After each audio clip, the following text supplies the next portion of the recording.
What's going on, everybody? TNA Lockdown 2012 pay-per-view review show / results show. Doing a little different format. We are on podomac.com / NGS WS. Then you're probably watching on youtube.com / Indian763 or youtube.com / established sports. Subscribe to those channels. That'd be appreciated. Let's get this show on the road here.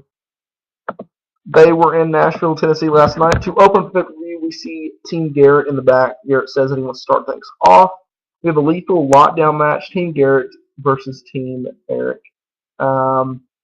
Garrett, his team consists of himself, Austin Aries, Mr. Anderson, and RVD. With Austin, yeah, I said Austin Aries. And Team Bischoff has himself, Daniels, Kaz, Bully Ray, and Gunner. Am I missing somebody there? Yeah. All right. Anyway, kick things off. It's brawling between Gunner and Garrett. Gunner, just basically beat down Garrett. Next person in for Team Eric is Bully Ray. They continue to beat down Garrett. Next person for Team Garrett is Austin Aries. He comes in there and beats down Bully Ray. Next person for Team Eric is Kazarian with his new haircut, as we reported earlier. And we had a photo up, basically he shaped his head. They continue to beat down Garrett. Next person in for Team Garrett is AJ Styles. That's who it is. He goes right after Kaz, then clears house. Next for Team Eric is Christopher Daniels. They're just basically beating down Garrett. Garrett didn't do much in this match except the finish of it. Next for Team Eric is, I got that messed up. Mr. Anderson comes out there. Garrett's back in control. Team leader comes to the ring, which is Eric Bischoff. And then the final member of Team Garrett is RVD. Basically, RVD comes in there, hits all the signature moves. He gets on the top of the cage, or the weapons. Basically, you have a steel cage, right? And you have basically a ceiling of it, and it has weapons on there. It lowers down, and then you have a roof with a cage, and you have hanging weapons there. That comes down. Bunch of shots to Garrett from Eric Bischoff with a kendo stick. Eventually, Garrett gets up and nails his father with a guitar for the win. So the stipulation was if Team Garrett lost, he would be gone from TNA Impact. And Eric Bischoff losing, he is gone from TNA. Anyway, about a 30-minute match, entertaining the whole time. They booked it good. Good out of 3 out of 5. Tag team titles, Samoa Joe and Magnus defending against Mercy Machine Guns. Magnus and Shelley kicks things off. Joe and Magnus just trying to beat down Sabin and Shelley. The Guns are trying to go, quick, fast-paced action. Joe and Magnus continue to beat down the Guns for the majority of the match. A lot of close calls with pin submissions. Champs retain with a snap near rolling into an elbow off the top rope from Magnus.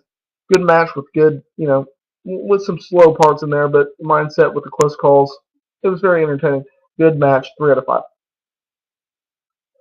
Now, a couple of these matches, they're pretty much blow-away matches, and this was a throwaway pay-per-view, which was pretty sad because Lockdown is a big deal.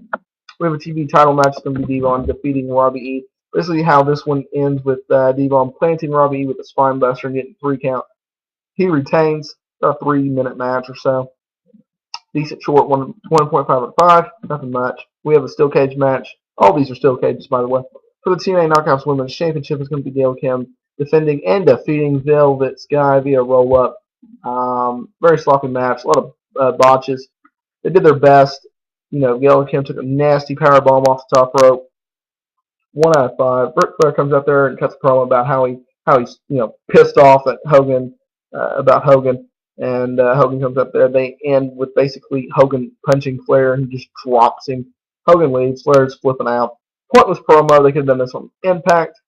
They're just trying to get the Eric Bischoff, go off the TNA storyline over. Crimson defeats Matt Morgan via he climbed out of the cage after Matt Morgan was hung up on the rope. Another pointless match. No one cares about. They don't have anything else to do, so they throw these guys together.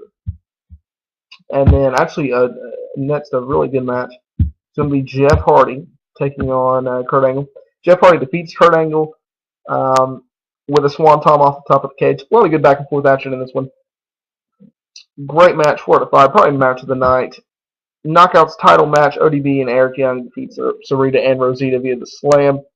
They're trying to get this feud over with, and I don't know why. Eric Young didn't do anything in this entire match. It was all ODB. Having a guy in a knockouts tag team title match is pretty much pointless. Doesn't have reputation to that title. I like they're trying to get the women over, but let's get a little bit decent wrestlers in there. I mean, we all like seeing a blonde with big boobs, but that's about it. Short okay match, just trying to take up time 105, and this was a filler match, but they did announce it on the pre-show. Main event time is world title match. It's going to be Bobby Roode versus James Storm. They start out brawling outside the cage. They continues for a while. Match officially starts after James Storm was best open while they were outside and get the ring. Both of them bloody at the end of this match. Ref gets super kicked by James Storm. Bobby Roode gets a beer bottle, smashes it over Storm's head, but Storm somehow, some way, kicks out. Storm hits a super kick, then super kicks Bobby Roode, but he hits the cage door and falls out. Good match, 4-5. Good ending, makes sense. And they'll set up for this for next month pay-per-view and probably get James Storm over in this one. Overall pay-per-view rating, I'll give it a 7 out of 5. There was good matches, but the undercard sucked. The only reason I give it that high of a rating, and a lot of people was narking on this and not liking this pay-per-view. Main event was good. Hardy versus Angle was good. Tag titles were good. But they could have lived up to they could have done a lot better, which they will. And the Lethal Lockdown match was pretty entertaining. So a lot of people they just want to hate on TNA just to hate on them. I don't believe in that. You have to be fair.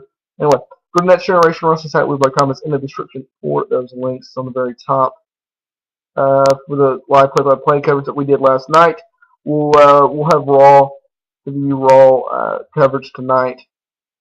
We have the results of this and all the news that you need to know about professional wrestling. This is TNA Lockdown 2012 pay-per-view review / result show. Thanks for so much for listening. Thanks for watching, and we'll see you next time.